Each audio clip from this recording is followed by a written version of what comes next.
Now we will remove the background.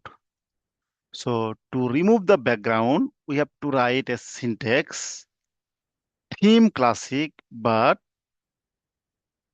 obviously we have to write this in a before theme classic. Just if we type theme classic, then background will be removed. But remember, please, we must write the syntax before theme. Yeah, now there is no background.